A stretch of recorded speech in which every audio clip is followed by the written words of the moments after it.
I want to talk about a question that a lot of people write in to ask us. So, welcome if you've never been to this part of the show. This is the Ask Me Anything segment of the show. Please let us know what your questions are. You can comment below if you're watching this on YouTube, or you can send us in a question. But a lot of people ask me what it means to have a Venus return. Now, Venus returns back to the same place every year. So every year, Venus will come back to exactly where it was when you were born. Now, just because Venus is in the same place as it was when you were born doesn't mean that anything else in the sky is in the same place as it was when you were born. So there's two things I want us to think about here.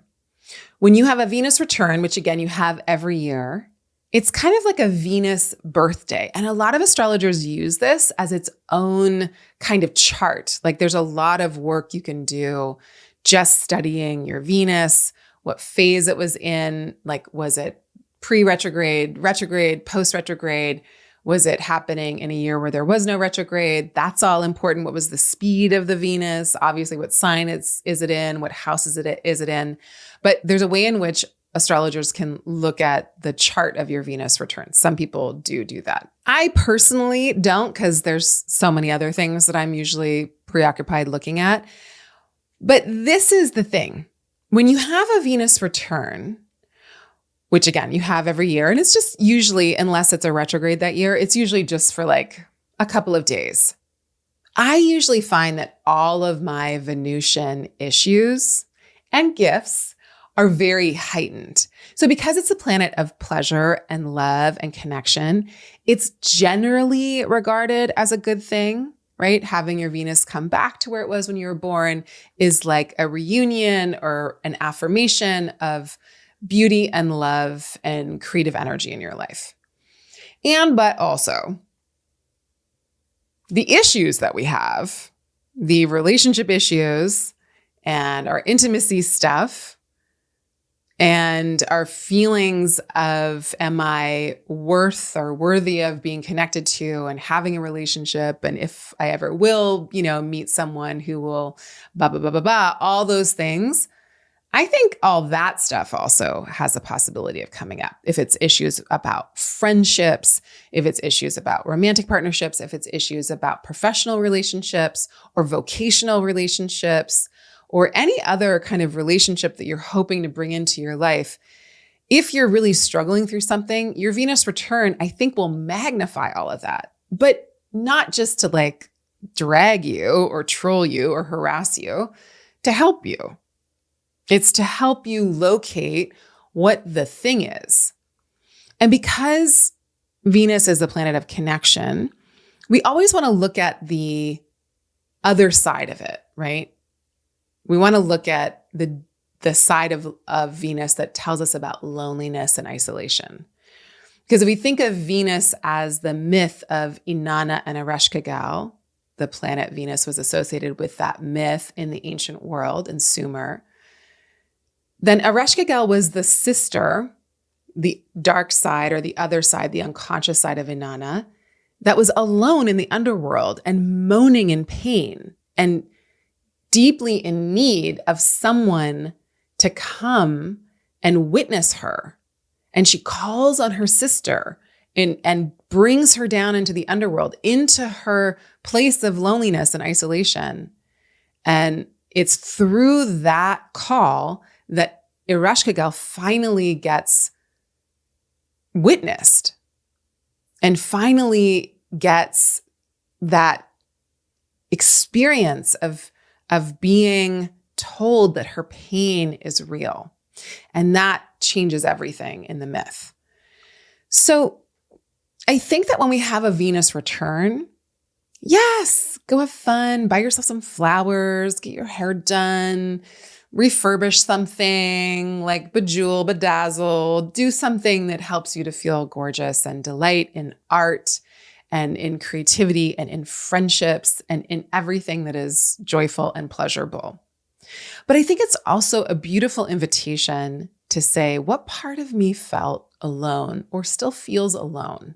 What part of me is stuck in isolation at times? What part of me gets hopeless or feels like they all can do that, but I can't? What part of me feels envious or betrayed and feels like envy is the place where I need to pause and stop because I can't ever get that need met? And where can I get my like adult self on board to say like, oh, that's okay. If you're envy or jealous of somebody or something, that just means that I'm getting a cue and a clue from myself as to what I need to facilitate for myself.